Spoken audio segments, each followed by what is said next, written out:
A castle's stone hall has been silent for 800 years, but it was once filled with music we can no longer hear.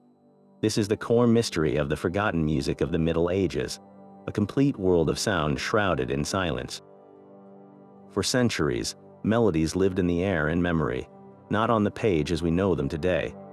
By the end of this journey, you will possess the lost keys to a sonic cathedral, understanding how we can hear echoes of a millennium gone by. We will become detectives, decoding cryptic symbols left in dusty manuscripts and meeting the shadowy poets and composers who spoke through them. How does a song survive when its notation is just a ghost of a gesture? What did love sound like to a knight, or devotion to a monk? We are setting out to uncover those lost sounds. What do you hope we might hear first from that vast, silent world? The silence of the past is a powerful illusion. We often picture the Middle Ages as a world of solemn Gregorian chant echoing through stone cathedrals, or perhaps a rowdy tavern sung with a simple lute. But that is like describing the entire ocean by looking at a single drop of water. The reality was a breathtakingly diverse sonic landscape, a continent humming with 1,000 different voices. In a royal court, you might hear the intricate polyphonic harmonies of a motet, a complex web of melodies sung by trained musicians.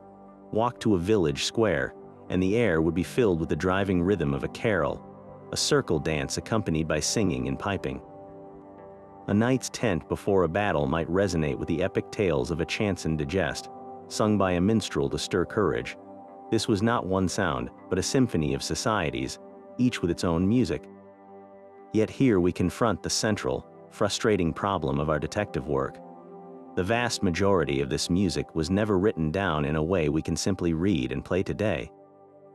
It lived where music is born, in the air and in memory, passed from master to apprentice, from parent to child, through the fragile chain of oral tradition. The written systems that did exist are often cryptic puzzles to modern eyes.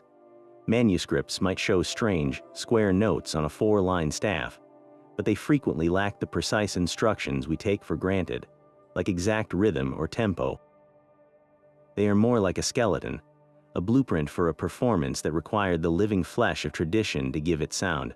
So our core mystery takes shape. We are not simply reading sheet music. We are attempting to reconstruct an entire language of sound from fragments and whispers, from partial notations and literary descriptions.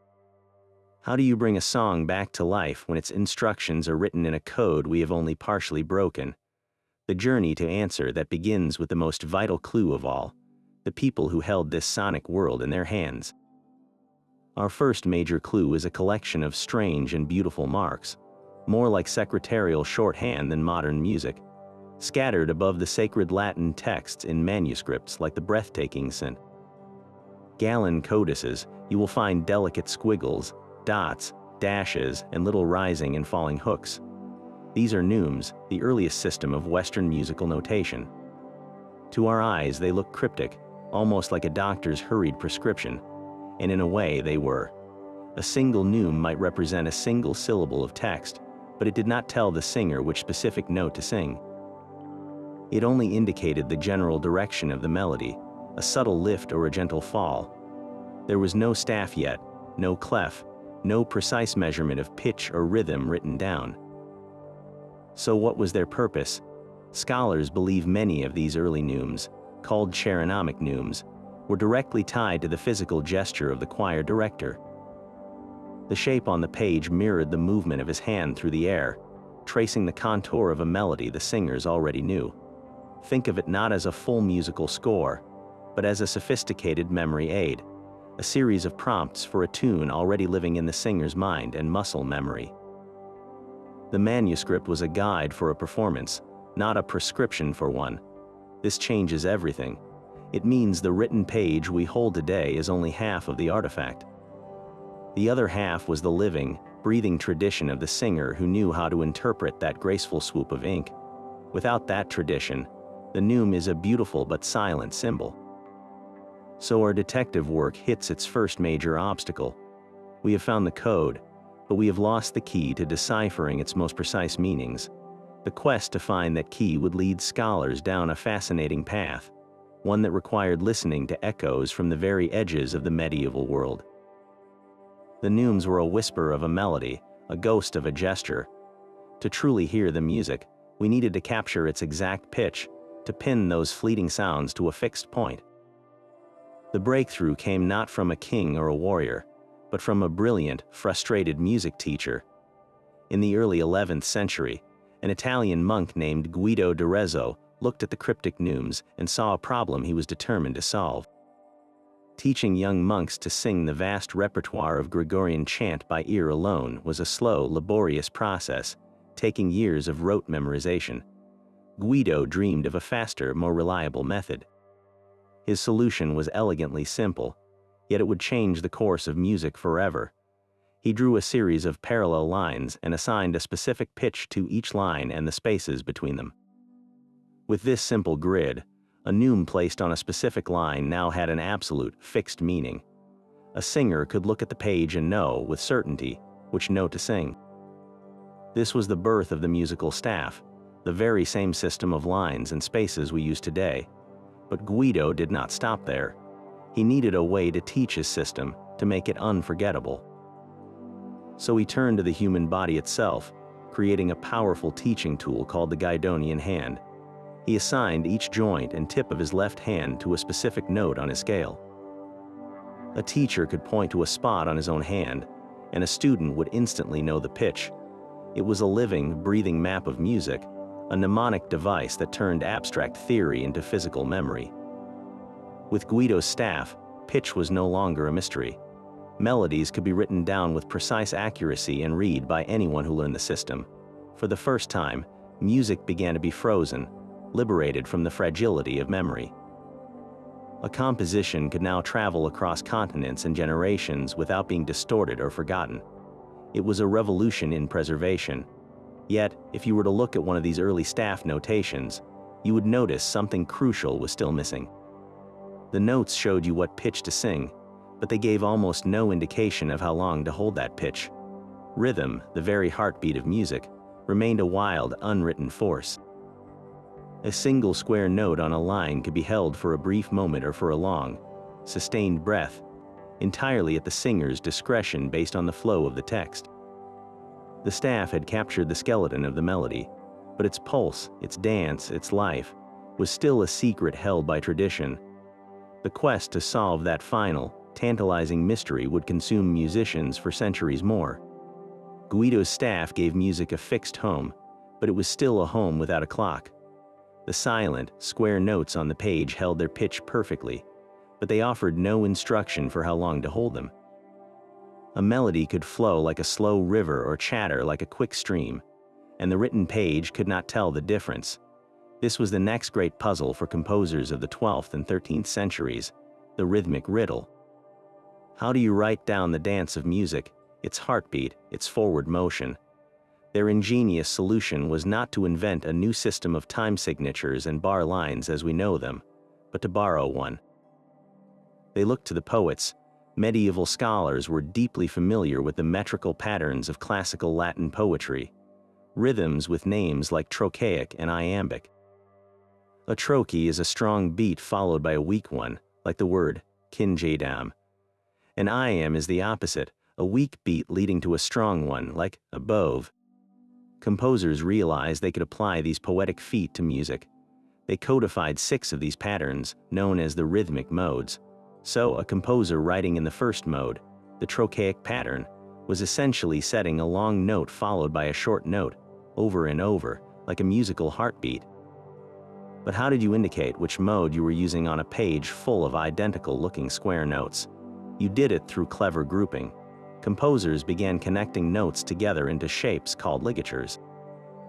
A ligature was 2 or more notes written as a single, connected symbol. The specific shape of that ligature, and its position on the staff, told the performer which rhythmic mode to apply. It was a kind of visual shorthand. A particular squiggle meant, sing these 3 notes in the pattern long, short, long.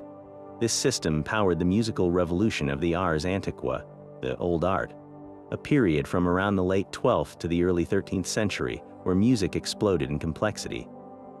Now that rhythm could be controlled, composers began weaving multiple independent melodic lines together in elaborate polyphony. The most famous form of this was organum, where a slow, drawn-out chant melody in one voice was decorated with 1, 2, or even 3 faster, rhythmically active voices above it. Imagine the deep, resonant foundation of a Gregorian chant, and floating above it, a cascade of intricate dancing notes, all moving in precise, interlocking rhythmic patterns dictated by those ligatures and modes. For the first time, written music could capture not just pitch, but coordinated, multi-layered motion. It was a cathedral of sound built on a poetic foundation. Yet, even this brilliant system had its limits. The 6 modes were somewhat rigid, like dancing in a set of predefined boxes. As compositions grew ever more ambitious, composers yearned for more flexibility, for a way to write any rhythm they could imagine, not just the 6 standard patterns. The pressure for a new, more precise language of time was building, and it would soon break the old modes apart. The rhythmic modes were a brilliant cage, and composers were ready to break free. By the late 13th century, a new movement emerged, calling itself the Ars Nova, the New Art. Led by the French composer and poet Philippe de Vitry, this was a revolution in musical timekeeping. De Vitry and his colleagues introduced a system of mensural notation, where the shape of a note itself, not just its grouping, told you its exact duration. A hollow note with a stem meant one thing, a solid black note meant another. For the first time, composers could write complex, syncopated rhythms, layers of sound moving in different, independent pulses. This was the mathematical precision music needed to express more sophisticated, often secular, emotions. And it paved the way for the greatest musical detective story of the Middle Ages, the hunt for the complete works of a single, towering genius. His name was Guillaume de Machaut, and he was not just a composer. He was a poet, a cleric, and a master of self-preservation. Living through the turmoil of the 100 Years' War and the Black Death, Machaut had a profound desire for his art to survive. So he did something almost unheard of for his time. He became his own publisher. He supervised the creation of beautiful, lavish manuscripts containing his complete poetic and musical works, ensuring they were copied and distributed to wealthy patrons. This act of deliberate preservation makes him the first composer in Western history whose complete output we can know with near certainty. But finding those manuscripts was a treasure hunt spanning centuries. Musicologists became detectives, scouring the forgotten corners of monastery libraries and aristocratic collections across Europe. They were looking for specific, telltale clues, the elegant script, the precise notation, the cycles of love poems set to intricate polyphony that were Machaut's signature. Each discovered manuscript, like the magnificent manuscript now in the National Library of France, was a Rosetta Stone, but not every search is so straightforward. For every Machaut, there are 100 anonymous works, fragments of melody on a single, fire-damaged parchment leaf, or a popular song scribbled in the margin of a legal document. This is where the real, gritty detective work begins. Modern scholars use tools the medieval scribes could never have dreamed of. Multispectral imaging can peer beneath centuries of grime, water stains, or even deliberate erasure, to recover notes that have been invisible to the naked eye for 500 years.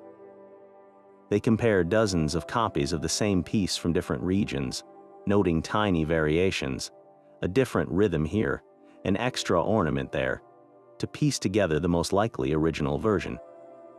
It is a painstaking, collaborative archaeology of sound. Every recovered neum, every deciphered ligature is a triumph. Yet, the manuscript is only the map, not the territory.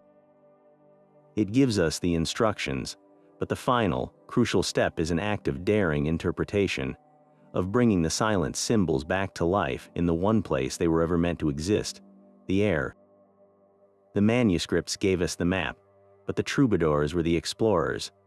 While monks and scholars were perfecting sacred polyphony in the north, a completely different musical revolution was unfolding under the sun of southern France. These were the troubadours, the rock stars of the 12th and 13th centuries, and their often overlooked female counterparts, the troubadours. They were not cloistered scribes but knights, nobles, and sometimes even powerful countesses, who composed and performed sophisticated songs of their own. Their art was the heart of secular life, a soundtrack for the castle halls and courts of Occitania. Their central theme was fin amour, what we call courtly love, an idealized, often agonizing devotion to a beloved lady, usually of higher status. But their songs were far more than just love laments. They were sharp political commentary, witty satires, and mournful laments for fallen comrades. A troubadour song could start a feud or broker a peace. Yet for all their fame, they left behind a haunting silence. We possess over 2,600 of their lyric poems, meticulously preserved in beautiful songbooks called chansonniers. But here is the devastating gap in our knowledge.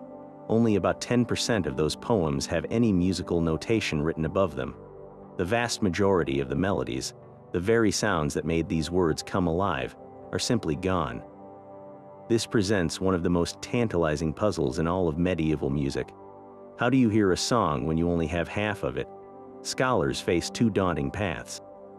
The first is to take the rare poems that do have surviving notation and carefully match their poetic structure, their meter and rhyme scheme, to poems that share that exact same structure.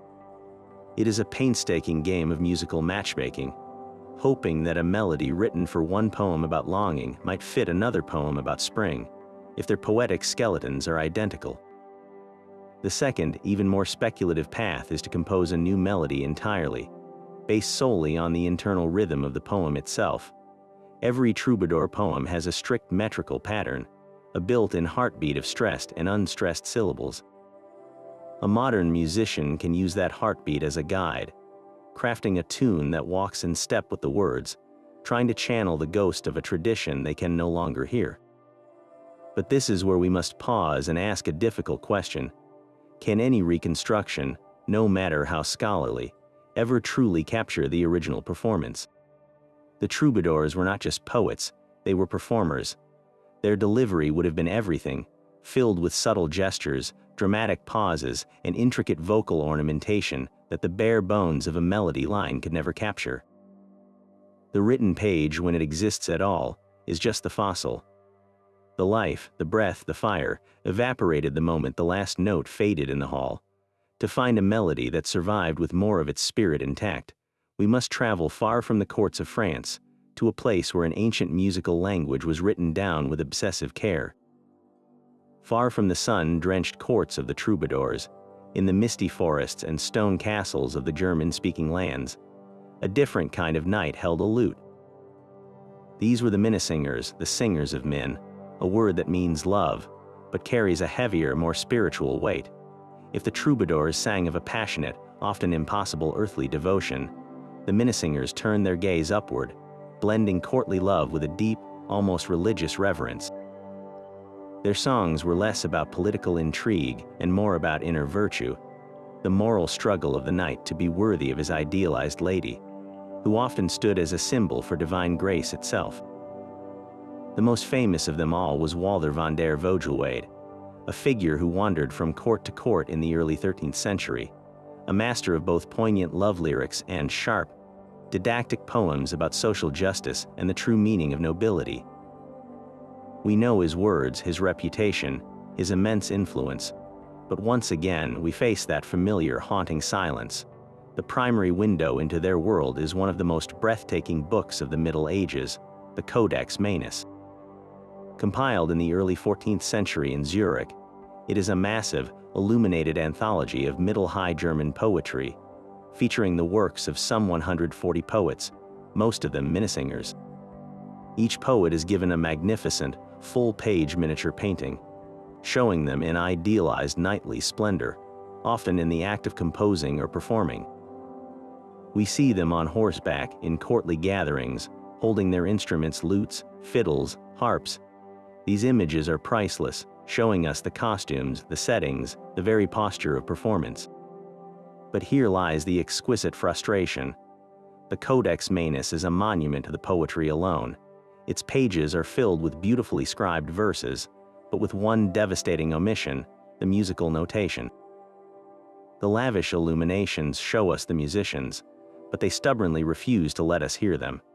It is as if someone made a glorious, gilded film about the greatest composers in history, with a complete soundtrack, and then deliberately erased the audio track, leaving only the silent movie. We are left staring at a portrait of Walter van der Vogelweide, forever frozen in the act of singing, while the melody he is shaping with his lips remains trapped behind glass and vellum. This creates a unique historical irony. We have more detailed visual evidence of how Minnesinger music was performed than we do for perhaps any other medieval tradition, yet we possess almost none of the actual music. A handful of scattered melodies survive from other, plainer sources, tiny islands of sound in a vast silent sea. So the quest continues, driven by that tantalizing gap between the vivid image and the absent sound. How did a Minnesinger's voice actually navigate those earnest, spiritual verses? Did it soar with the clarity of a church hymn, or carry the robust warmth of a hall song? The beautiful, silent pages of the Codex Manus ask the question with every illustration, but they never provide the answer. To find a tradition where the music was written down with as much care as the words, we must leave the courts of Europe entirely and venture to the very edge of the medieval world. But the medieval soundscape was not all pious devotion and courtly ideals. In the shadowy cloisters and on the muddy roads between universities, a very different kind of musician wandered. They called themselves the Goliards, a name of mysterious origin, perhaps linked to Goliath the giant, a symbol of rebellion. These were not typical monks or settled scholars. They were often disaffected clerics, university dropouts, and itinerant poets, the rebellious intellectuals of their age. Their music was the antithesis of the sacred motet or the noble minnelied. It was a riotous, satirical, and deeply human celebration of earthly pleasures, a defiant counter-melody to the solemnity of the church. Their songs, written in Latin, the language of liturgy and learning, were instead used to praise wine, women, and song, and to launch sharp, witty critiques against clerical hypocrisy and the corruptions of the powerful. They were, in every sense, the rock stars and punk poets of the monasteries, using their elite education to subvert the very institution that trained them. Our primary window into their world is a single, priceless manuscript discovered in a Bavarian monastery in 1803, the Carmina Burana, or Songs of Björn. This collection is a chaotic, joyful, and sometimes profane scrapbook of over 250 poems and songs, a snapshot of a vibrant, underground literary and musical culture. The topics swing wildly from tender spring lyrics and gambling songs to outrageous parodies of the Mass and scathing indictments of the papal court. Crucially, many of these poems are accompanied by neumes, those same cryptic melodic outlines we encountered earlier. But here's the catch: the neumes in the Carmina Burana are in a particularly bare form, often just a single line of symbols above the text with no staff to fix their pitch. They are, once again, ghosts of melodies, prompts for tunes we can no longer confidently reconstruct. This silence was shattered in the 20th century, but not by a medieval musicologist. In 1937, the German composer Karl Orff published his monumental secular cantata, Carmina Burana, using 24 of these poems. Orff's setting is a force of nature, a tidal wave of pounding percussion, driving rhythms, and massive choral forces. It is thrilling, visceral, and has become the definitive sound of this medieval poetry for millions. Yet it sparks a profound and enduring debate among scholars and listeners alike. How close is Orff's dramatic, 20th century vision to the original, lost spirit of the Goliards? On one hand, Orff captures the raw, rebellious energy, the celebration of fate and fortune, the visceral joy and despair in the text. You can almost hear the clatter of tavern cups and the stomping of feet. On the other hand, his musical language, with its repetitive, primal ostinatos and monumental scale, is utterly modern. The actual Goliard songs, performed by a few wandering singers with perhaps a lute or a fiddle, would have been intimate, agile, and reliant on the subtle rhythms of the Latin poetry itself. Orff gave us a powerful myth, a brilliant reinvention, but it is a colossal bronze statue where the original was a living, breathing, and probably quite tipsy, human being. This tension is at the heart of all musical archaeology.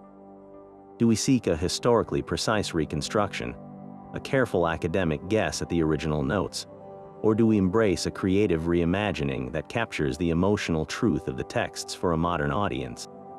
Orff chose the latter, and in doing so, he ensured the rebellious spirit of the Goliards would roar into the modern era, even if their actual melodies remain, as always, just out of reach. The human voice may have been the heart of medieval music, but it was never truly alone.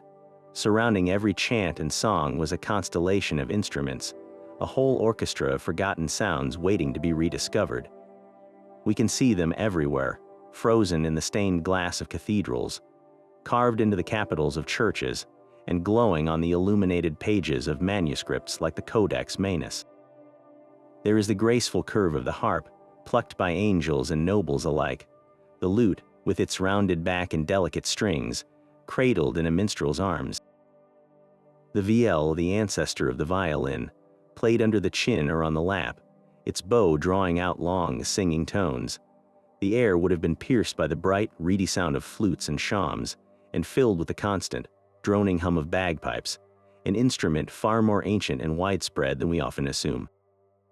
And towering over it all in the great churches were the early organs, massive machines requiring teams of men to pump their bellows, producing a sound that must have felt less like music and more like the voice of God, shaking the very stones.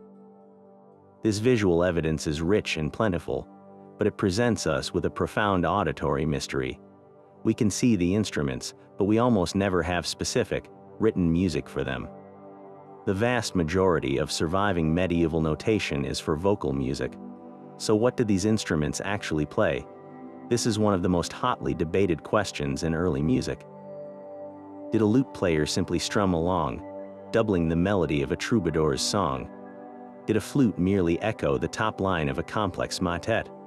Or did instrumentalists have their own secret language, a repertoire of tunes and improvisations passed down by ear and never written? The answer is likely a mix of both. Instruments certainly accompanied voices, but the concept of simple doubling is too modern.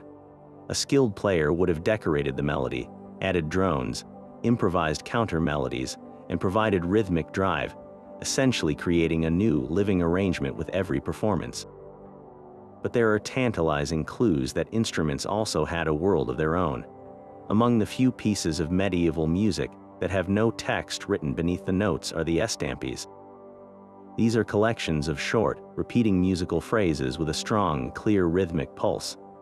The name itself comes from a word meaning to stamp, and everything about their structure suggests they were for dancing. Each section or punctum is played, then repeated with a different, often more elaborate ending, creating a pattern perfect for coordinating steps. A handful of these survive from the 13th and 14th centuries, in manuscripts from France and Italy. They are some of the earliest examples we have of music intended purely for instruments. Yet here, the manuscript gives us the melody and the rhythm, but then falls silent on the most crucial questions. What instrument or combination of instruments were they played on? A solo fiddle, a lively ensemble of flute and drum? Was the written melody just a skeleton, over which a performer added wild improvisation and ornamentation? We have the notes, but we lack the instructions for how to bring them to life. To hear an estampe played on a reconstruction of a medieval fiddle, with its gut strings and a bow held in an underhand grip, is to hear a sound both familiar and utterly strange, a driving, earthy, and hypnotic pulse that feels connected to something very old. It is a rare, clear echo from the instrumental world, but it is still just a single voice in what must have been a roaring chorus. The instrumental world gave music its body, but the sacred spaces gave it a soul. Within the soaring stone vaults of the great cathedrals, a quieter, more profound revolution was taking place. For centuries, the official music of the church had been Gregorian chant, a single, unaccompanied melodic line that moved in unison, a river of pure voice. But somewhere in a monastery or cathedral choir, a singer dared to add a second voice. This was not a harmony as we think of it today. but something simpler and more monumental. It began with organum. Imagine a deep, slow-moving chant melody, the kind that seems to hang in the air like incense. Now, imagine a second singer holding a single, sustained note against that melody, a constant, grounding drone, like the foundation stone of a building. That was the earliest organum. Then, the second singer grew more adventurous, moving note for note with the chant, but at a fixed interval, often a perfect fourth or fifth above it. This created a hollow, resonant sound, as if the melody was now singing with its own echo, a sound that must have felt both ancient and shockingly new. It was the first step away from a single line of thought, and toward an architecture of sound. This architectural ambition found its ultimate expression in the intellectual and artistic furnace of 12th century Paris, at the Cathedral of Notre Dame. Here, a school of composers, whose names were nearly lost to time, began to build sonic structures as complex and towering as the Gothic arches rising above them. We know two of these master builders primarily from the writings of a later, anonymous English scholar, who referred to them as Magister Leoninus, or Leonin, and Magister Peritinus, or Peritin. Leonin is credited with compiling the Magnus Liber Organi, the Great Book of Organum. This was a comprehensive collection of two-voice organum for the entire liturgical year, transforming the old chant into a richer, more elaborate tapestry. In his works, the second voice was no longer just a drone or a parallel shadow. It became florid, agile, dancing in rapid, rhythmic patterns above the long, drawn-out notes of the original chant, which now served as a majestic, slow-moving foundation. The chant melody in the lower voice was called the tenor, from the Latin tenor, meaning to hold. And hold it did, providing the structural pillar around which the entire composition was built. But it was Peritin, likely a generation later, who pushed this new art to its breathtaking limits. He took Leonin's two-voice framework and did the unthinkable. He added a third voice, and then a fourth. In compositions like his monumental Vidrant Omnes and Sederunt Principes, written for the most important feast days of the year, he created vast, interlocking sonic architectures. 4 independent melodic lines, each moving in its own distinct rhythmic pattern dictated by the rhythmic modes, weave around each other, crossing, converging, and soaring apart. The original chant tenor is stretched to an almost glacial slowness, becoming a bedrock of sustained tones over which the 3 upper voices construct an exhilarating, kaleidoscopic vault of sound. To stand in Notre Dame and hear this music performed, as it was on Christmas Day in the year 1198, would have been an overwhelming experience. It was not merely a song, it was a calculated, mathematical, and spiritual demonstration of divine order and complexity, a cathedral made of audible light. This was the apex of the ars antiqua, a testament to human ingenuity in the service of the sacred. Yet, even as these sonic cathedrals reached for the heavens, a new kind of music was taking root in the very streets below those same Gothic spires, a music that spoke not of eternal order, but of fleeting, human emotion. This architectural ambition of sacred polyphony soon gave birth to a form of breathtaking intellectual and artistic audacity, the motet. If the grand organum of Notre Dame was a cathedral of sound, the motet was its stained glass window, a dazzling mosaic of colored light and layered meaning. To understand it, you must first hear its structure. It begins, as so much did, with a fragment of Gregorian chant, slowed to a crawl in the lowest voice, the tenor. This sacred Latin fragment, often just a few words like Agnus Dei or Domino, becomes the foundation, the repeating bedrock of the entire piece. But soaring above it are 2, sometimes 3, completely independent voices, each with its own text, its own rhythm, and often, its own language. One upper voice might sing a pious Latin poem praising the Virgin Mary. The other, simultaneously, could be singing a passionate, courtly love poem in French, using the same melodic material but with entirely different words. The result is a sonic collage where sacred and secular, Latin and vernacular, solemnity and passion, are woven together into a single, intricate tapestry of sound. For a listener in the 13th or 14th century, This created a polysemous experience, a puzzle of meaning where multiple messages were delivered at once. You could choose to focus on the sacred foundation, letting the chant anchor you in devotion, or your ear could follow the lyrical French romance floating above, getting lost in a tale of earthly love. Or, most intriguingly, you could hold both in your mind at the same time, allowing the meanings to interact, to comment on each other, to create a third, emergent meaning from their juxtaposition. Some motets are even more playful and complex, with the upper voices engaging in a kind of musical debate, one arguing for love, the other for reason, all over that unchanging sacred bass. This was not music for passive listening. It was an intellectual and spiritual game for an educated, courtly audience. They were meant to be decoded, their intertextual relationships savored. For modern scholars, each motet is a detective story. Why was this particular chant fragment chosen? How does the secular love poetry above relate, or ironically contrast, with the sacred words below? The possibilities are endless, from sincere spiritual allegory, where earthly love symbolizes divine love, to subtle satire, where the sacred bass grounds the frivolity of the courtly text. A motet could be a devotional tool, a display of compositional virtuosity, or a sophisticated inside joke for a particular court. This layered complexity made the motet the ultimate artistic expression of the ars nova, pushing the new mensural notation to its limits to coordinate these independent rhythmic and textual lines. It stands as one of the most fascinating creations of the medieval mind, a true fusion of sacred and profane, a musical world where multiple truths could coexist in glorious, harmonious conflict. Yet even as these intricate intellectual games echoed in the chapels, a real and terrifying silence was descending across all of Europe.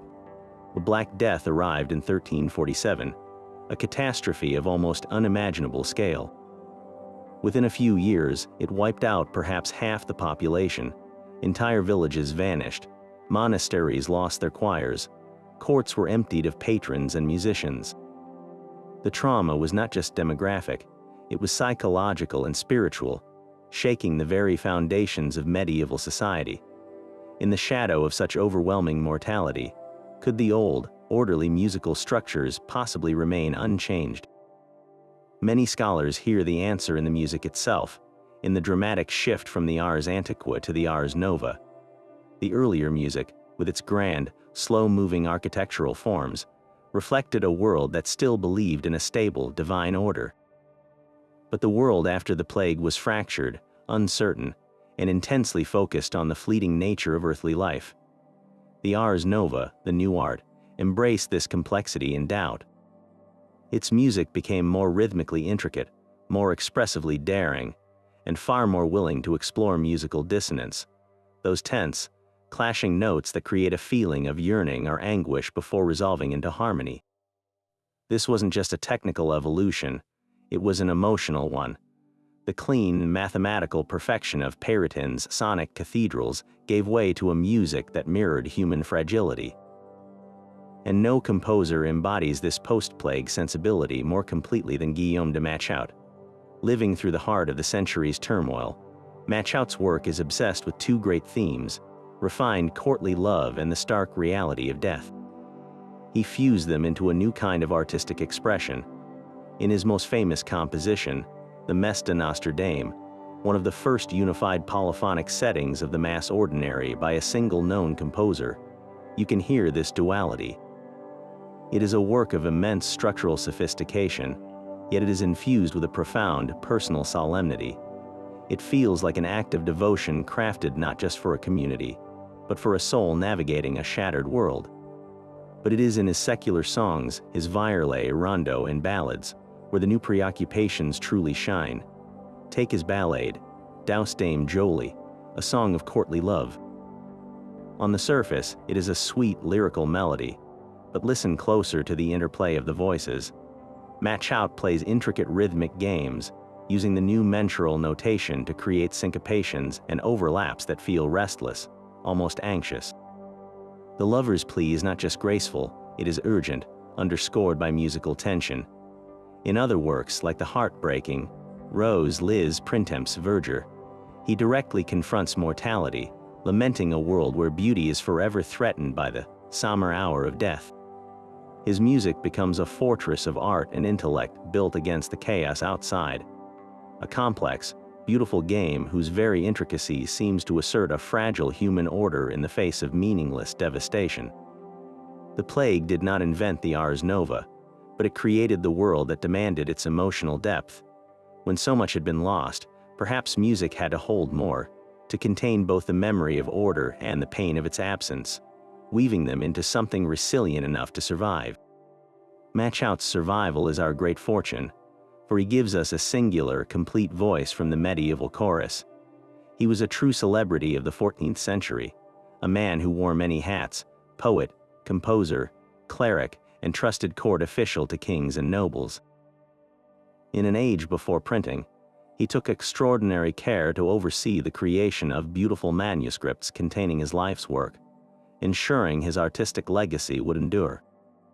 This deliberate act of preservation makes him the first composer in Western history whose complete output we can know with near certainty, a complete musical personality stepping out of the shadows. His most monumental achievement is the Messe de Notre Dame, the Mass of Our Lady. This is not a collection of random chant settings, but a unified, polyphonic setting of the 6 core sections of the Mass Ordinary, the Kyrie, Gloria, Credo, Sanctus, Agnus Dei, and Ite Missa Iesti, all composed as a single, coherent artistic vision by one known man. Before this, these sections were often compiled from various sources or composed anonymously. Machaut's Mass is a landmark, a conscious work of art for the liturgy. If you listen to a snippet of the Kyrie, you will first be struck by its solemn, otherworldly beauty. 4 independent vocal lines weave around each other in the complex rhythmic language of the Ars Nova. But this beauty is also a profound puzzle for modern performers. The manuscript gives us the notes and the basic rhythmic values, but it leaves enormous questions unanswered. What was the exact tempo? How did the voices balance against one another? Most tantalizing of all, the manuscript provides no indication of instrumentation. Was it sung entirely a cappella by a small, expert choir of men and boys? Or were instruments like organs, fiddles, or sackbuts used to double or even replace some of the vocal lines, adding a richer, more colorful tapestry to the sound? Scholars and musicians must make informed guesses, based on the acoustic of the likely space, Rheims Cathedral, and the practices of the time. Every performance is therefore an interpretation, a scholarly hypothesis given breath. Hearing it today is to hear a masterpiece, yes, but also to engage in an ongoing conversation with a ghost, a composer who left us his grand design, but trusted his own era to fill in the living details. While Machaut was weaving intricate polyphonic tapestries in France, a very different musical sun was shining south of the Alps, in the bustling city-states of 14th century Italy. A rival school of composition flourished, known as the Trecento. If the French Ars Nova was an intellectual chess game of complex rhythms and layered texts, the Italian style was a song sung directly to the heart. Its defining feature was a newfound emphasis on lyrical, soaring melody. Where French music often wove 3 or 4 equally important voices into a dense web, Italian composers frequently built their pieces around 2 clear voices. The top line carried a graceful, often breathtakingly beautiful melody, while the lower voice provided a simpler, more supportive accompaniment.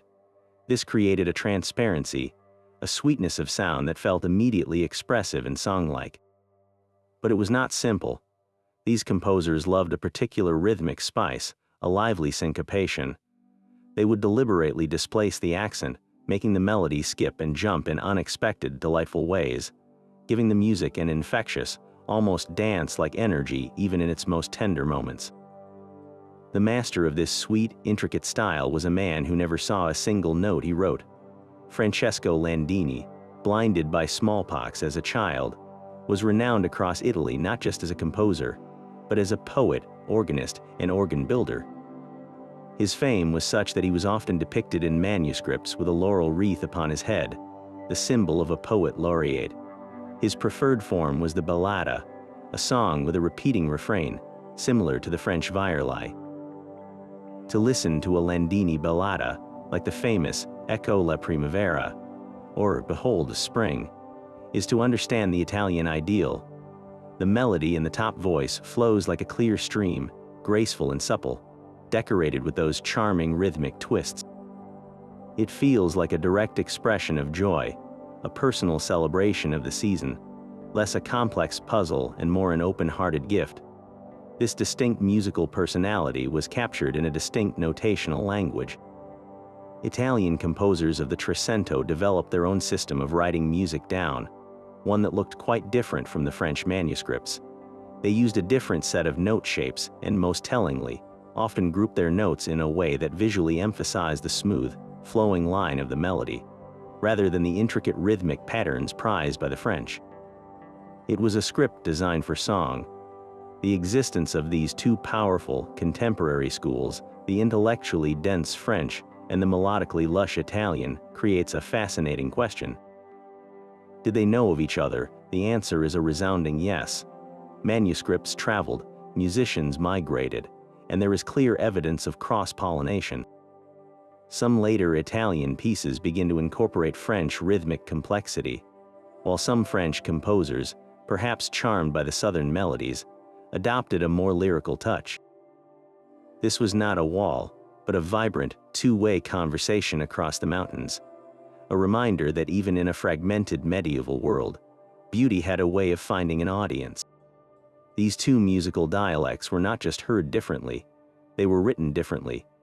The great intellectual project of the French Ars Nova was to master time itself, and their notation became a precise, mathematical instrument. They developed a system of mensural notation where the color of the ink was as important as the shape of the note. In many sophisticated manuscripts, you will find notes not just in black, but in vibrant red. This was not mere decoration. A red note was a command, a deliberate alteration to the established rhythmic pattern. It could tell a singer to shift from a duple meter to a triple one, or to shorten a note's value in a specific, calculated way. This use of red ink, a costly and deliberate choice, was a revolution in control, allowing composers like Philippe de Vitry and Machaut to write intricate syncopations and complex, interlocking rhythms that would have been impossible in the older system. It was music engineered for the mind. Meanwhile, the Italian Trecento composers, while aware of these French innovations, danced to a different notational drummer. Their primary concern was the graceful, fluid line of the melody. They used a distinct set of note shapes, and they often grouped their notes on the page in a way that visually traced the contour of the tune, like a map for a singer's breath. Their system was less obsessed with the microscopic division of time, and more focused on the overall flow and elegance of the vocal line. This fundamental divergence creates one of the most fascinating and frustrating challenges for modern musicians trying to resurrect this music.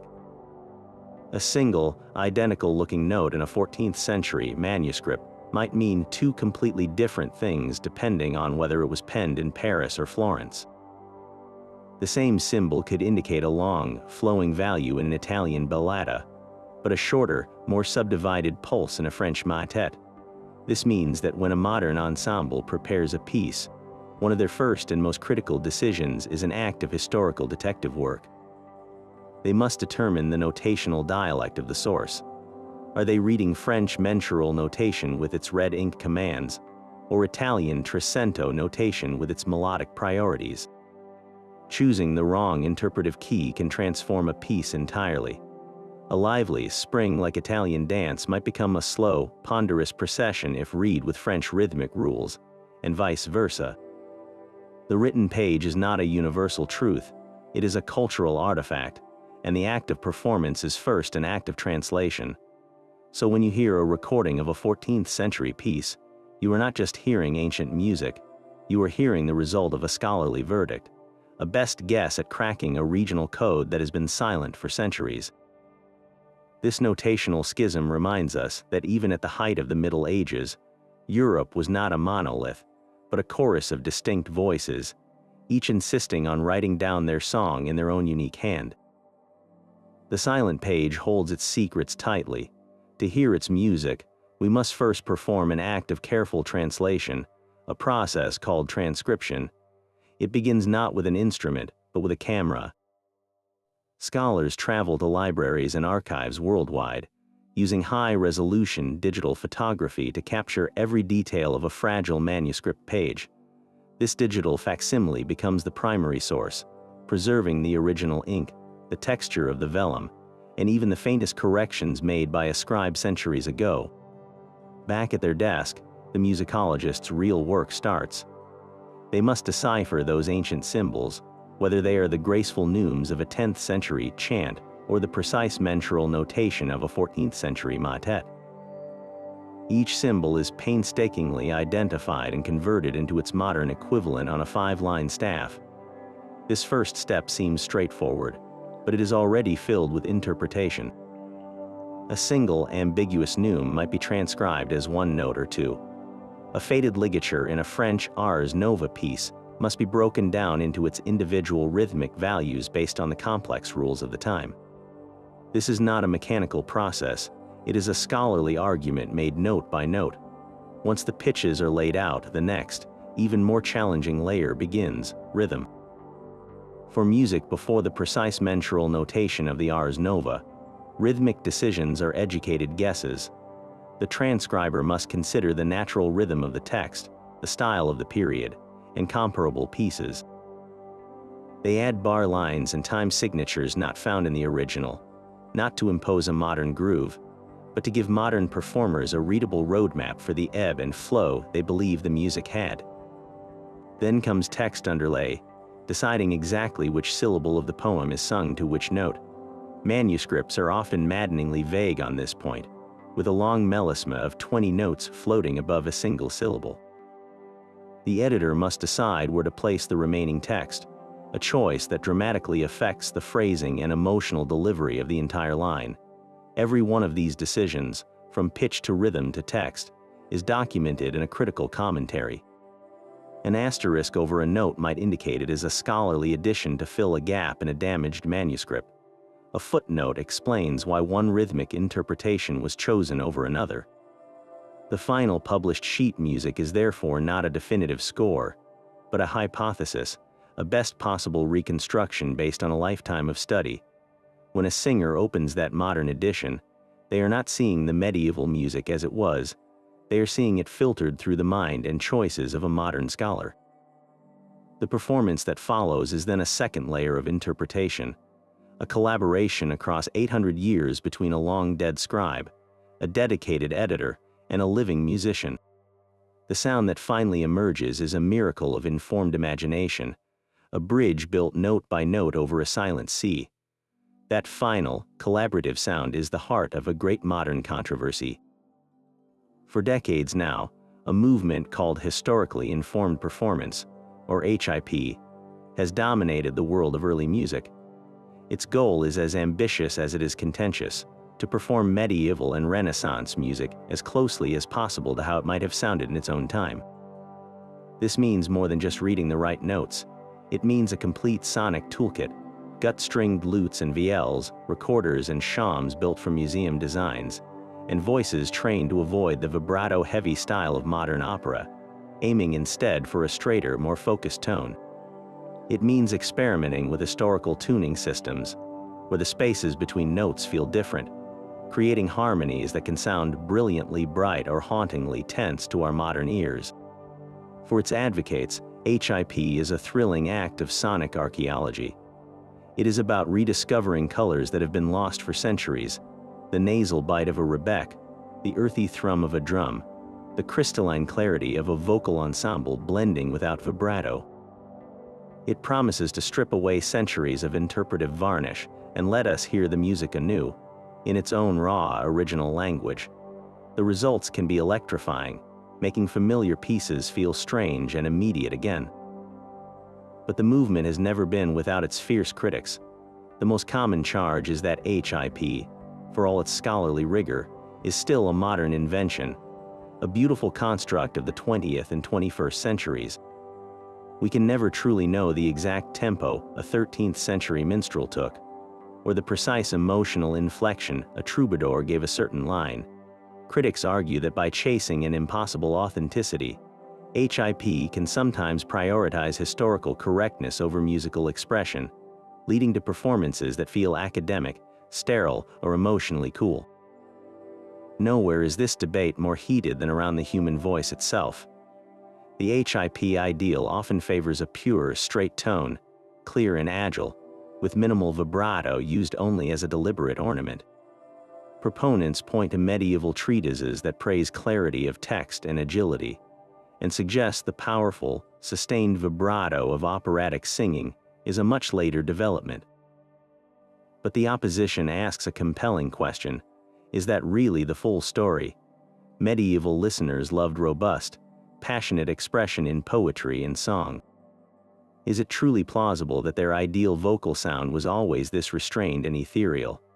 Could there have been regional styles, or moments where singers used a more robust, even husky tone for dramatic effect, especially in secular tavern songs or epic tales?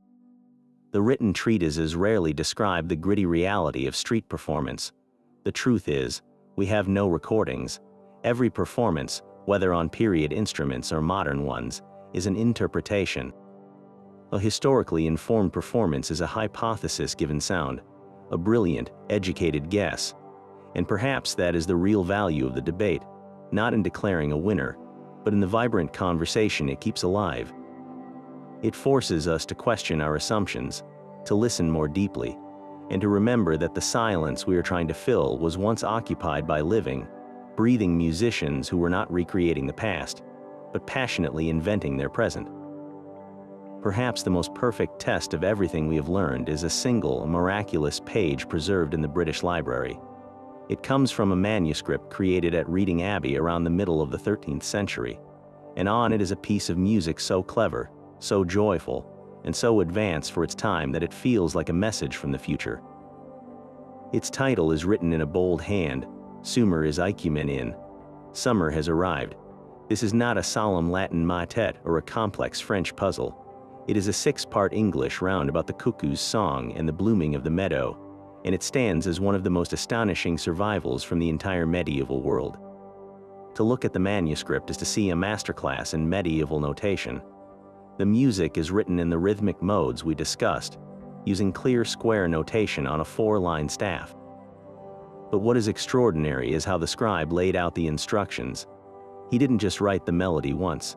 He provided a full set of performance directions in Latin and English, explaining how the piece should be sung as a perpetual canon, a round. 4 voices sing the main, repeating melody, each starting 2 measures after the last. Meanwhile, 2 lower voices sing a separate, repeating 2-part phrase called a pes, which means foot, a constant harmonic foundation that grounds the entire swirling structure. This is 6 independent polyphonic voices, written down in England decades before the grand polyphony of the Notre Dame School reached its peak. It is a compositional feat of breathtaking sophistication, yet its subject is utterly simple and secular, the sheer delight of summer's arrival. The Middle English lyrics are earthy and vivid. They sing of the cuckoo loudly calling, of seeds growing and meadows blooming, of the buck deer farting, a line that never fails to get a modern chuckle. This combination is what makes the piece so fascinating. It is mathematically perfect and wildly human all at once, but the manuscript gives us the blueprint, not the performance. How do you bring such a blueprint to life?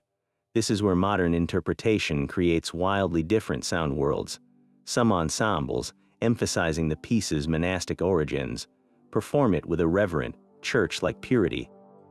The voices are clear and blended, the tempo stately, highlighting the intricate interlocking of the canon as an intellectual marvel.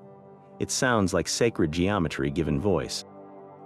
Other groups take their cue from the exuberant, sometimes bawdy text.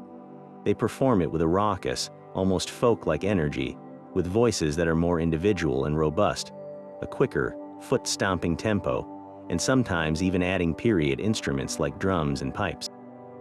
In this version, it doesn't sound like a monk's devotion, but a farmer's celebration, a burst of communal joy after a long winter, which is correct, the manuscript, brilliantly, supports both readings.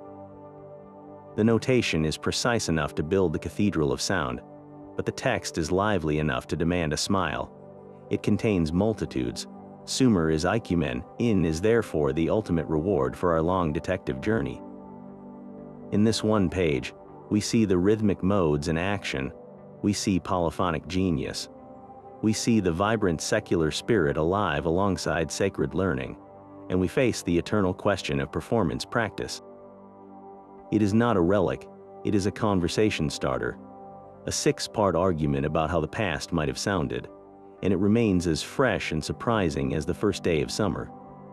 The silence of a manuscript is one challenge, but the silence of an instrument is another.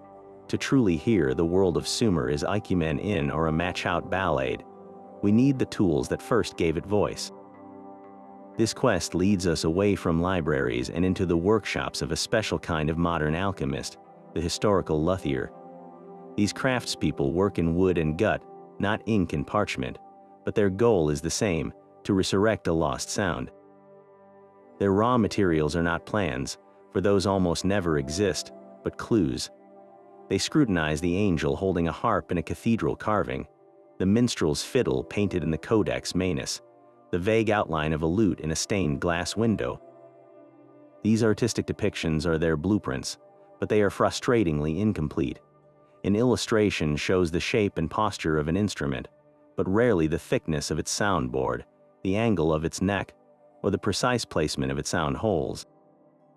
For those details, luthiers turn to the rarest treasure of all, surviving instrument fragments, a piece of a sound box discovered in an archaeological dig, a tuning peg preserved in the mud of a riverbank, the ghostly impression of strings left on the wood inside a medieval chest.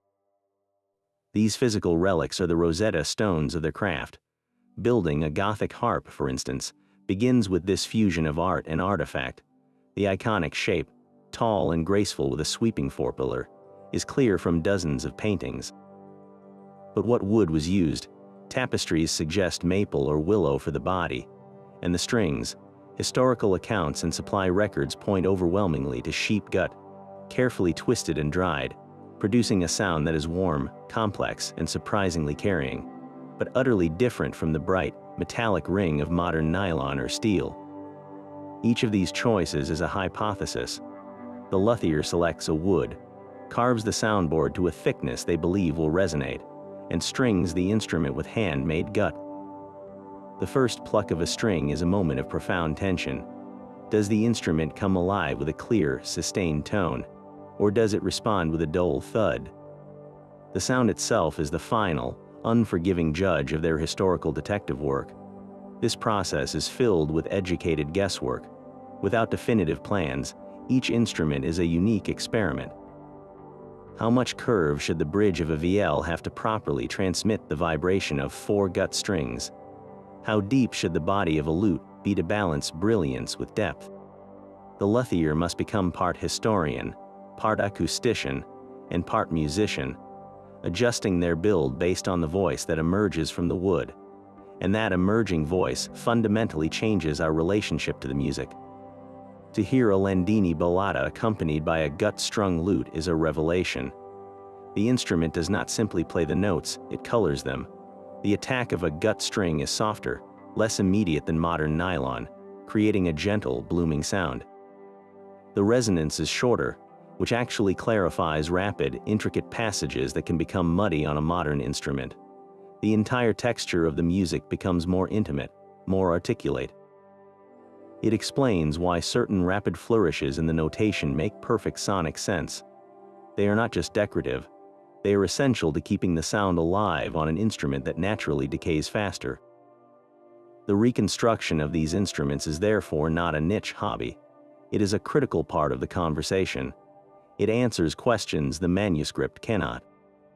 It tells us about volume, about blend, about the very physicality of performance. A vielle held against the shoulder allows for a different kind of bowing than a modern violin, resulting in a more vocal, less aggressive tone. A portative organ, its tiny bellows pumped by the player's left hand, forces a certain phrasing and breath-like articulation onto the melody. These are not limitations, but characteristics, the native language for which this music was composed. When a luthier's chisel finally coaxes a forgotten shape from a block of wood, and a musician's touch coaxes a forgotten sound from its strings, they are not just building an object. They are rebuilding a bridge for melodies to cross, giving the silent notes on the page a home where they can truly live again. The quiet hum of a computer server now echoes through the stone halls of history. After centuries of relying on fragile parchment and the human eye, the search for lost medieval music has entered a new, digital frontier. This is not about replacing scholars, but arming them with tools of almost magical power. The first and most profound shift has been in access. For generations, a researcher hoping to study a specific manuscript might need to secure rare permissions, travel across continents, and handle a priceless, delicate book under strict supervision. Today, a project like the Digital Image Archive of Medieval Music, known as DIMM, has changed the game entirely. This online treasury hosts ultra-high-resolution photographs of thousands of manuscript pages from libraries across Europe. With a few clicks, anyone from a professor in Tokyo to a curious student in Toronto can zoom in on a page from the 14th century, examining the texture of the vellum, the flow of the ink, and the most minute corrections made by a scribe 800 years ago. This global access democratizes discovery, allowing countless more eyes to search for patterns and clues. But the technology goes far beyond simple viewing. Advanced software allows for spectral analysis of damaged pages. A fire-stained fragment that appears blank to the naked eye can, under multispectral imaging, reveal the ghostly traces of iron gall ink beneath the soot, recovering notes thought lost forever. Other programs assist in the painstaking work of musical analysis. Imagine software that can instantly compare 50 different manuscript copies of the same motet, highlighting every tiny variation in pitch or rhythm, a task that would take a human scholar months of meticulous work.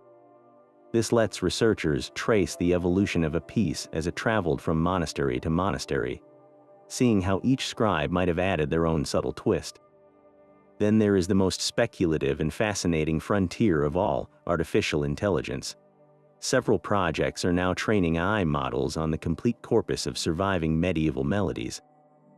The goal is not to have a computer compose a new hit song in the style of Matchout, but to tackle some of the field's most heartbreaking problems. What about a beautiful poem by a troubadour where the first half of the melody survives, but the second half of the page is torn away? An AI, having learned the common patterns, contours, and cadences of thousands of similar songs, can generate several plausible completions for the missing section. These are not presented as definitive answers, but as sophisticated suggestions, a kind of digital collaborator that offers possibilities a human editor might not have considered. Other experiments involve generating entirely new melodic lines for poems that never had notation, based purely on their metrical structure and known musical settings of similar verse forms. This is where the debate gets intense. Is an AI's suggestion a scholarly tool or a creative parlor trick? Can a pattern recognition algorithm truly grasp the intangible spark of human creativity, the deliberate choice to break a pattern for emotional effect? Most scholars involved see it as a powerful starting point, a way to jump-start the human imagination when facing a void. It is a conversation between the vast, learned memory of the machine and the intuitive, culturally informed judgment of the person. The digital Middle Ages does not give us easy answers, but it gives us powerful new ways to ask the old questions, illuminating the shadows in our fragments with the cool, clear light of data. That digital light reveals patterns, but it is in the darkness of a movie theater where these ancient sounds find their most powerful modern echo. The haunting chant you hear as a hooded monk walks a cloister, the distant fanfare as a king rides to war, the eerie, wordless melody floating over a misty fantasy landscape. This is medieval music as most people now experience it. Film and television composers have become the new troubadours, weaving threads of the distant past into the emotional fabric of our modern myths.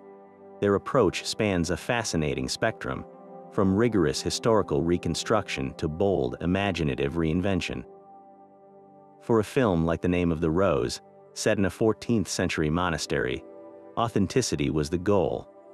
Composer James Horner immersed himself in the actual sound world, using reconstructed instruments like the hurdy-gurdy and recorder, and basing his score on genuine Gregorian chant modes.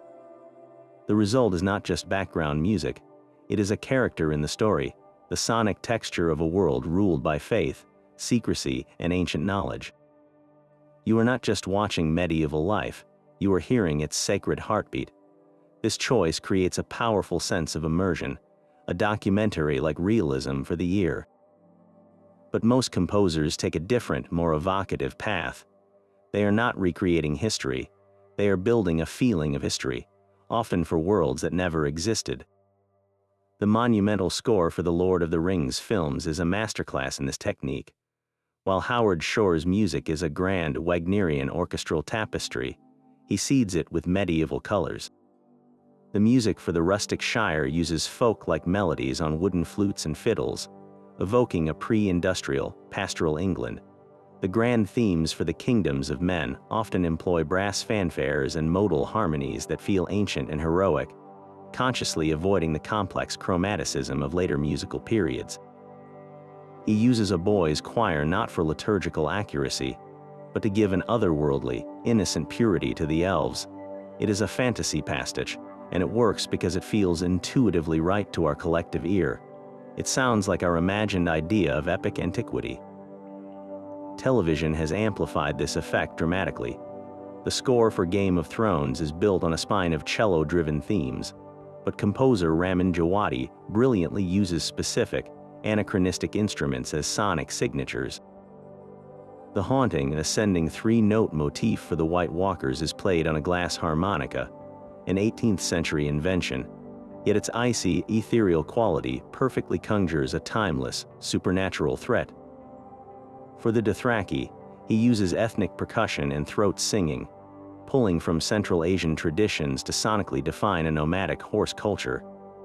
This is not medieval Europe, it is a global, fantastical Middle Age of the mind, and the music builds that world as vividly as the costumes or sets. Perhaps the most sophisticated fusion happens in the realm of video games, where immersion is paramount. The soundtrack for The Witcher 3, Wild Hunt is a staggering achievement in hybrid scoring. Composers Marcin Pierzabulowicz and Mikołaj Stroiński blend authentic Polish folk melodies, performed on instruments like the duduk and the hurdy-gurdy, with a full, modern orchestral and electronic soundscape. As you ride through a war-ravaged village, you might hear a lone, mournful fiddle melody that feels centuries old, while the combat music swells with pounding drums and deep, synthetic bass. This layering does something remarkable. It makes the fantasy world feel lived in and historically grounded, while still delivering the epic, cinematic thrill a modern player expects. The game's most famous song, The Woven Storm, is a diegetic ballad sung in the game by the character Priscilla. It is written in a style that directly echoes the courtly love songs of the troubadours, with a poetic, repetitive structure and a plaintive melody. Yet it is performed with a contemporary vocal clarity that makes it an instant, emotional hit for players. This is where the real magic happens, and where these soundtracks perform their most vital cultural work. For millions, the haunting melody from Game of Thrones or the folk-infused exploration theme from The Witcher is their first, powerful encounter with something that feels medieval. This shapes a new, popular perception of what the past sounds like, a perception built on emotion and atmosphere rather than historical fact. And crucially, for a significant number of listeners, that emotional hook becomes a doorway. The curiosity sparked by a fantasy soundtrack leads them to search for the real thing, to discover the actual chant of Hildegard von Bingen, or the intricate polyphony of Periton. Modern media, in its quest to invent new old worlds, has become one of the most effective recruiters for the very historical study it often takes liberties with. The circle closes as a digital fantasy inspires a real-world fascination with fragile parchment and the quiet, determined work of bringing its true songs back into the air. But our search for lost sound cannot end at the borders of Europe. The centuries we call the Middle Ages were a global phenomenon, a time when sophisticated musical traditions were flourishing in cultures that viewed sound, notation, and harmony through entirely different philosophical lenses. To focus only on the West is to listen to one instrument in a world orchestra. Consider the Arab world of the 9th and 10th centuries, where scholars like Al-Farabi were writing exhaustive treatises on music theory that dwarfed anything in Europe at the time. In his Kitab al-Musica al-Kabir, the Grand Book of Music, he didn't just catalog scales. He explored the physics of sound, the construction of instruments, and the profound effect of music on the human soul. His work described a system of melodic modes, or maqamat, each carrying a specific emotional color and time of day for performance, a complexity of expression that was deeply woven into both courtly life and spiritual practice. Meanwhile, to the east, the Byzantine Empire maintained the unbroken thread of Roman tradition through its own sacred sound.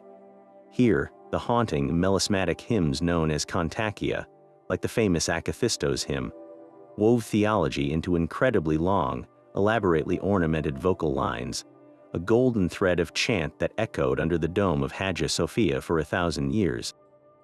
Their notation, called Byzantine neumes, presents its own tantalizing puzzle for modern scholars, a parallel universe of musical shorthand we are still learning to read. And far across the world, in the courts of Tang Dynasty China and Heian period Japan, music was a pillar of state ritual and aristocratic refinement. In China, the imperial court maintained vast orchestras with hundreds of precisely tuned bells, stone chimes, flutes, and zithers, all organized according to cosmological principles that linked musical pitch to the harmony of the universe. In Japan, the elegant, sparse melodies of gagaku, the world's oldest surviving orchestral tradition, were imported from the continent and preserved with monastic care, a deliberate slowing of time into stately, ceremonial movement. Each of these traditions developed its own methods of preservation, from sophisticated theoretical texts to meticulous oral transmission within guilds. Their silence today is not due to a lack of sophistication, but to the same ravages of time, conquest, and changing taste that erased so much in Europe. This global perspective does something vital. It reframes our entire quest. The forgotten music of the European Middle Ages is not a singular mystery, but one movement in a global symphony of loss. Every culture that valued music faced the same fundamental struggle: how to trap the ephemeral in something permanent. Some wrote it down in cryptic symbols, some encoded it in complex philosophical systems, and some entrusted it solely to the chain of human memory. All of these methods were, in their own way, fragile. So when we strain to hear the ghost of a troubadour's melody or decipher a Notre Dame motet, we are engaging in a specific, local form of a universal human endeavor, the longing to recover a beauty that was never meant to last. The silence we are trying to fill is not a European silence, it is a human one. That universal human silence is precisely why this search matters so profoundly. Recovering these lost sounds is not an academic hobby for specialists in dusty libraries. It is an act of profound empathy, a way to bridge a chasm of centuries and hear the heartbeat of people who are so often reduced to stone statues and dates in a textbook. When we reconstruct a love song by Guillaume de Machaut, we are not just assembling notes, we are listening in on a very personal, intimate moment. We are hearing the same ache of longing, the same celebration of beauty, that a person felt 700 years ago. That emotion transcends time. It makes the knight or the lady, the monk or the minstrel, suddenly, vividly real. They are no longer just figures in a tapestry. They are voices sharing a feeling we instantly recognize. This quest transforms history from a record of events into an experience of shared humanity. We so often learn about the Middle Ages through its catastrophes, the wars, the plagues, the harsh struggles of daily life. And that is a true part of the story, but it is only part. By recovering the music, we recover the other half, the irrepressible human need to create beauty in spite of everything, to find joy, to express devotion, to tell stories that make sense of the world. A rowdy Goliard drinking song from the Carmina Burana is a testament to the need for laughter and release. The intricate, mathematical perfection of a Notre Dame motet is a testament to the longing for divine order and wonder. The simple, earthy round of Sumer is Ikumen in is a testament to the pure, communal joy found in the turning of the seasons. This music reminds us that people in the past did not live their lives in a somber, monochrome world waiting for history to happen to them. They fell in love, they gossiped, they prayed with desperation and hope, they danced until their feet hurt, and they made art to capture all of it. Every melody we bring back from the silence is a thread reconnecting us to that vast, vibrant tapestry of lived experience. It collapses the distance between then and now. When you hear a reconstructed melody, you are momentarily standing in their shoes, hearing the world with their ears. It is the ultimate antidote to seeing the past as a foreign country. It is, instead, a forgotten neighborhood of our own human city, and we are finally finding the keys to unlock its doors and hear the life inside. This is why the careful work of scholars, luthiers, and musicians is so vital. They are not just preserving artifacts, they are reintroducing us to our ancestors, not as kings and pawns on a historical chessboard, but as artists, dreamers, and feeling, singing people just like us. From cryptic neumes to the roar of reconstructed lutes, from the silent poetry of the troubadours to the soaring vaults of cathedral polyphony, this has been an epic detective story. We have followed the clues left on fire-stained parchment and in the curves of stone carvings, learning to read the lost languages of pitch and rhythm.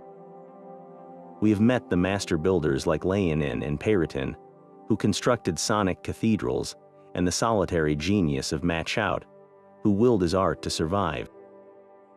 We have grappled with the profound silence surrounding the Minnesingers and felt the rebellious energy of the Goliards. Yet, despite every technological tool and scholarly breakthrough, the central mystery remains. We have not found a final answer, only a more beautiful set of questions. Every performance you hear, whether on gut strings in a concert hall or through your headphones, is a hypothesis. It is a best guess, a collaboration across centuries between a scribe's ink and a modern musician's breath. That is the true nature of this quest. It is never about arriving at a single definitive sound. It is about the perpetual, thrilling act of listening back into the silence. So here is your call to action. Find a piece of medieval music. Perhaps the earthy joy of Sumer is Ikumen in, or the intricate sorrow of a Machout ballade. Listen to it again, but this time, listen with new ears. Listen for the ghost of the notation behind it, for the choices the performers made, for the echo of a human emotion that refused to be erased by time. Then become part of the conversation. Share what you discovered in the comments below, what piece moved you, what mystery still lingers in your mind. And if you want to keep exploring history's greatest puzzles, to journey into more forgotten corners of our shared past, subscribe and join us. The next mystery is always waiting.